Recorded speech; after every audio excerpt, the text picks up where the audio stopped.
Good day everyone. In our previous video about the farm, pinakita natin ang ilog sa bandang dulo at baba nito. Ngayon, andito na mismo tayo sa tabing ilog. Dati itong quarry ng gravel and sand. Kaya napilitan akong bilhin yung lupa dahil dyan mismo sila dumadaan para sana mahinto ang non-stop na extraction ng sand and gravel. Dahil lumapad na ng husto ang ilog, naglandslide na yung gilid ng mga katabing lupain at nagreklamo na rin yung ating mga kabarangay. Kaya lang, nahinto lang saglit ang pagkwari nila dahil gumawa din sila ng daan sa katabing lupa natin.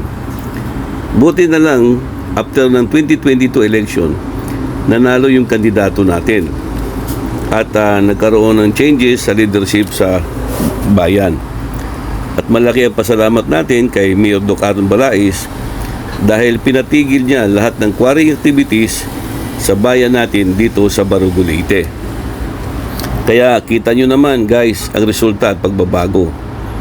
Nagkaroon ulit ng buhay at bumalik ang ganda ng tabing ilog.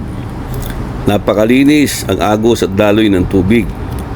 At bumalik din ang gabundok na tambak ng bato at buhangin. Marami na ulit naliligo at naglalabas sa ilog.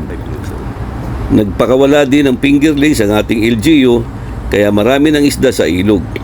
Sana lang palakihin at paramihin muna natin bago tayo mangisda. Yung lang guys. And if this video helped, please like, share, and click the follow button below. Thank you guys and happy watching!